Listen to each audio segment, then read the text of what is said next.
Assalamualaikum warahmatullahi wabarakatuh.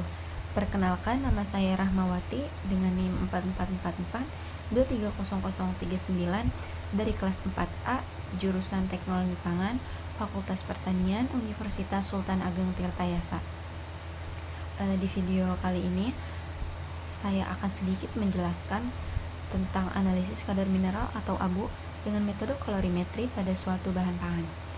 Seperti yang kita ketahui, mineral sendiri adalah zat anorganik yang berperan penting dalam proses metabolisme tubuh seperti pembentukan, pengaturan, dan pengaktifan. Mineral sendiri terbagi menjadi dua jenis. Yang pertama itu mineral yang dibutuhkan oleh tubuh dalam jumlah yang besar, yaitu 100 mg per hari, lebih dari 100 mg per hari. Di antaranya natrium, klorida, kalsium, fosfor, kalium, sulfur, dan magnesium. Kemudian mineral yang kedua yaitu ada mineral yang dibutuhkan oleh tubuh dalam jumlah yang lebih sedikit, yaitu kurang dari 100 mg per hari.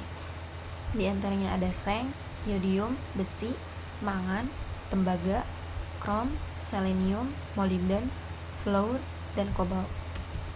Kemudian analisis proksimat pada suatu bahan pangan seperti analisis kadar mineral ini memiliki tujuan khususnya dalam industri pangan, seperti untuk mengetahui kandungan mineral yang ada pada bahan uji, menentukan baik tidaknya suatu proses pengolahan, mengetahui jenis bahan yang digunakan, memperkirakan kandungan bahan utama yang digunakan dalam pembuatan suatu produk.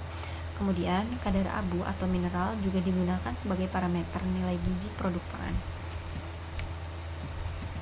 Kemudian mineral ada di beberapa sumber bahan makanan yang sering kita temui, di antaranya seperti produk ikan atau daging ikan, kemudian produk susu, daging-dagingan, biji-bijian, kacang-kacangan, sayur-sayuran hijau, dan makanan yang diperkaya seperti makanan fortifikasi.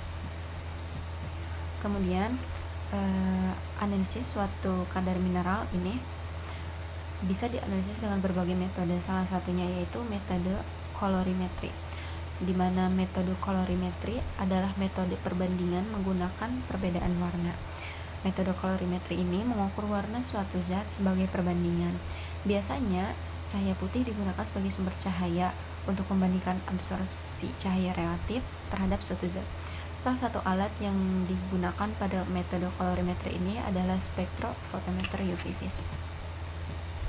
Di mana pada prinsip kerja metode kolorimetri ini berdasarkan penyerapan cahaya yang berbeda-beda oleh senyawa kimia organik pada rentang panjang gelombang tertentu dengan menerapkan hukum Lambert-Beer yang menyatakan bahwa apabila seberkas sinar mengenai suatu media cairan, maka sebagian dari sinar akan dipantulkan dan sebagian sinar diserap serta sebagian lainnya akan dilewatkan.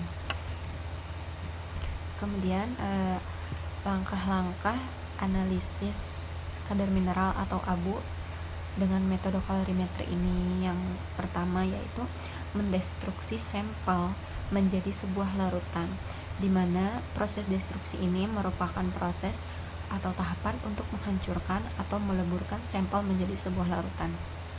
Kemudian direaktifkan oleh pelarut HNO3 untuk mengubah semua metafosfat dan pirofosfat menjadi agrofosfat. Kemudian yang kedua, sampel direaksikan oleh asam molibdat dan asam vanadat yang merupakan reaksi fosfor pembentuk kompleks asam pandimolibdifosfat yang berwarna kuning orange yang dapat diukur dengan nilai absorpsinya oleh alat spektrofotometer dengan panjang gelombang yang telah ditetapkan.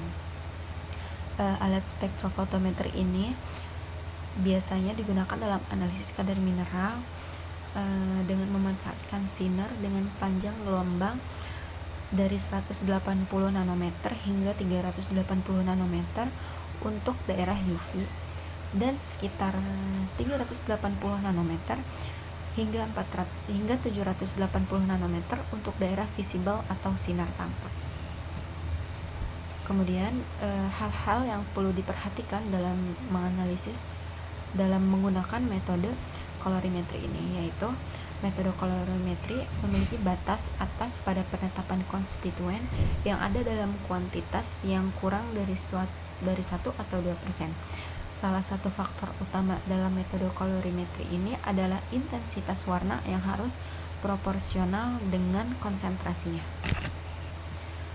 Kemudian terdapat beberapa faktor yang dapat mempengaruhi hasil analisis kolorimetri ini. Yang pertama yaitu reaksi warna spesifik, di mana kestabilan warna, kejernihan larutan, kepekaan warna yang tinggi, di mana reaksi warna yang dipilih harus menghasilkan warna yang spesifik dan stabil agar memudahkan pembacaan pengukuran secara tepat. Kestabilan ini juga mempertimbangkan kondisi larutan seperti pH dan temperatur. Kemudian larutan yang diukur harus jernih agar tidak terjadi penghamburan cahaya pada saat pengukuran. Kemudian kepekaan warna yang tinggi apabila sampel yang akan diukur memiliki kuantitas zat yang sangat kecil. Kemudian pada suatu analisis metode kimia ini memiliki beberapa keunggulan dan kekurangan. Salah satunya pada metode analisis kolorimetri terdapat beberapa kekurangan dan kelebihan, di mana kelebihannya ini yaitu metode kolorimetri kemudahannya dalam menetapkan kuantitas zat yang sangat kecil. Kemudian pengujiannya juga cepat, biayanya relatif rendah atau tidak mahal. Kemudian pengujiannya ini sederhana dan portabilitas. Dan kekurangannya ini, metode kolorimetri berupa hasil semi kualitatif yang harus ditafsirkan dengan mata atau memerlukan spektrofotometer yang besar dan mahal untuk pengukuran dan prediksi yang akurat. Itu tadi sedikit penjelasan analisis kadar mineral atau abu pada suatu bahan pangan. Sekian dari saya. Wassalamualaikum warahmatullahi wabarakatuh.